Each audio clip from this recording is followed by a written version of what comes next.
ಅಧ್ಯಕ್ಷ ಸ್ಥಾನದ ಬಗ್ಗೆ ತಾವೇನಾದ್ರು ಹೈಕಮಾಂಡ್ ಜೊತೆ ಮಾತಾಡಿದ್ರ? ನಾನು ನೋಡಿ, ಮೇ 23ನೇ ತಾರೀಕು ಡೆಲ್ಲಿಯವರು ಒಂದು ಪ್ರೆಸ್ ನೋಟ್ ರಿಲೀಸ್ ಮಾಡಿದ್ದಾರೆ. 23ರಲ್ಲಿ ಡೇಟು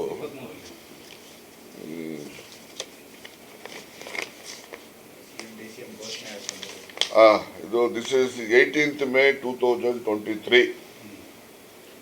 18th May 2023 ಅದು ಪ್ರೆಸ್ ಬ್ರೀಫಿಂಗಿಗೆ ಅವರು ಒಂದು ಸ್ಟೇಟ್ಮೆಂಟನ್ನು ರಿಲೀಸ್ ಮಾಡಿದ್ದಾರೆ. ಅವರು ಆ ರಿಲೀಸ್ ಮಾಡಿದ್ರಲ್ಲಿ ಏನಿದೆ ಅದನ್ನು ಅವ್ರ ಗಮನಕ್ಕೆ ತಂದಿದ್ದೀನಿ ಅಷ್ಟೇ. ನಾನೇನು ಹೊಸದಾಗಿ ಏನು ಹೇಳೋವಂಥದ್ದು ಏನಿದೆ.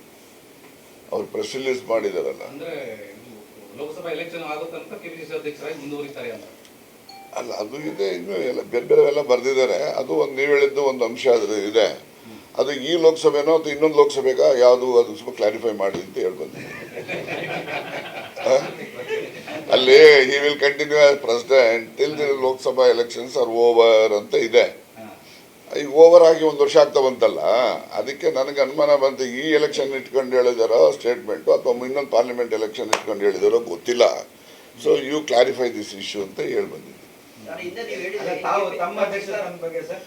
ನಾನು ನೋಡ್ರಿ, 1 man 1 post ಅನ್ನೋದು ನಾನು ಒಪ್ತೀನಿ, ಗೊತ್ತಾಯ್ತಾ. ನಾನು ಆ ಇದರಲ್ಲಿ ನೀವು ಅಧ್ಯಕ್ಷ ಸ್ಥಾನ ಮಾಡ್ತೀರಿ ಅಂದರೆ ಮಾಡ್ತೀನಿ, ಮಂತ್ರಿಗಿರಿ ಬಿಡ್ತೀನಿ ಅಂತ ಹೇಳಿದ್ದೀನಿ.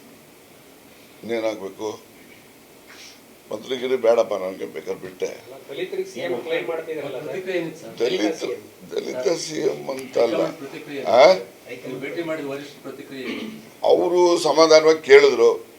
ಯಾವುದೇ ನಾನು ಹೇಳಿದ್ದನ್ನು ಅವರು ಸರಿ ಇಲ್ಲ ಅಂತ ಹೇಳಲಿಲ್ಲ.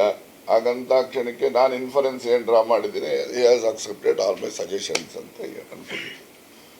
ತೀರ್ಮಾನ ಮಾಡೋದು, ಅದ್ರ ಮೇಲೆ ಆಕ್ಟ್ ಮಾಡೋದು ಅದೆಲ್ಲ ಅವ್ರಿಗೆ ಬಿಟ್ಟು. ಸರ್, ಸತೀಶ್ ಜಾರಕಿಹೊಳಿ ಕೇಳ್ತಾ ಇದ್ದಾರೆ, DKಗೆ ಕೊಟ್ಟಂತ ಸ್ಥಾನಮಾನ ನಮಗೂ ಕೊಡಿ ಅಂತ ಕೇಳ್ತಾ ಇರೋದು ಸರ್. ಅಂದ್ರೆ ಸಚಿವ ಸ್ಥಾನ ಜೊತೆಗೆ KPCC ಅಧ್ಯಕ್ಷ ಸ್ಥಾನ ಕೊಡಿ ಅಂತ ಕೇಳ್ತಾ ಇರೋದು.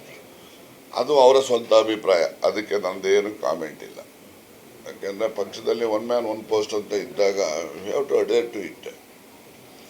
ನಾವೇ ಕಾನೂನು ಮಾಡಿಬಿಟ್ಟು ನಾವೇ ಕಾನೂನು ಪಾಲಿಸೋದಿಲ್ಲ ಅಂತೇಳಿ ಇನ್ನೊಬ್ರು ಪಾಲಿಸಿ ಅಂತ ಹೇಳೋದಕ್ಕೆ ನಮಗೆ ನೈತಿಕತೆ ಇರುತ್ತೆ. ಈ ಅವಧಿನಲ್ಲಿ ಯಾರಾದರೂ ದಲಿತರಾಗ್ತಾರಾ ಸರ್? ನೀವು ಕ್ಲೈಮ್ ಮಾಡ್ತಾ ಇದ್ದೀರಾ? 5 ವರ್ಷ ಮುಖ್ಯಮಂತ್ರಿಯಾಗಿ ಸಿದ್ದರಾಮಯ್ಯನವರೇ ಮುಂದುವರಿತಾರೆ ಅಂತ MB ಪಾಟೀಲ್ ಹೇಳಿದ್ದಾರೆ, ಪರಮೇಶ್ವರ್ ಹೇಳಿದ್ದಾರೆ, ಇನ್ನು ಭಾಳ ಮಹದೇವಪ್ಪನವ್ರು ಹೇಳಿದ್ದಾರೆ, ಎಲ್ಲರೂ ಹೇಳಿದಾರಲ್ಲ. ನಾನಿನ್ನೇನು ಹೇಳೋದು? ಅವ್ರು ಹೇಳಿರ್ತಕ್ಕಂಥದ್ದನ್ನು ನಿಜ ಅಂತ ನಾನು ನಂಬ್ಕೋತೀನಿ. ಅವರು ಸೀನಿಯರ್ಸ್ ಅಲ್ವೇನ್ರಿ, ಅವ್ರು ಹೇಳಿದ್ಮೇಲೆ ನಾವು ನಂಬಬೇಕೋ ಬೇಡಪ್ಪ? ಪ್ರಜ್ವಲ್ ರೇವಣ್ಣ ಕೇಸ್ ಯಾಕೆ ಹೋಗ್ತೀರಿ ಬಿಡ್ರಿ, ಅದು ಯಾವ ದೊಡ್ಡ ಮಹತ್ವದ್ದು ಅಂತ ಹೇಳ್ತೀರಿ ನೀವು. ಯಾವ್ದಾರ ಸಮಾಜಕ್ಕೆ ಒಳ್ಳೆಯದು ಸಂದೇಶ ಕಳಿಸೋವಂಥವೇನೋ ಇದ್ರ ಪ್ರಸ್ತಾಪ ಮಾಡ್ರಪ್ಪ. ಅದರಿಂದ ಏನು ಒಳ್ಳೆ ಸಂದೇಶ ಹೋಗ್ತಿದೆ ಹೇಳಪ್ಪ? ನಮಗಿನ್ನ ಜಾಸ್ತಿ ನಿನಗೆ ಗೊತ್ತೈತೆ, ಸ್ವಲ್ಪ ಹೇಳು ವಿವರನ.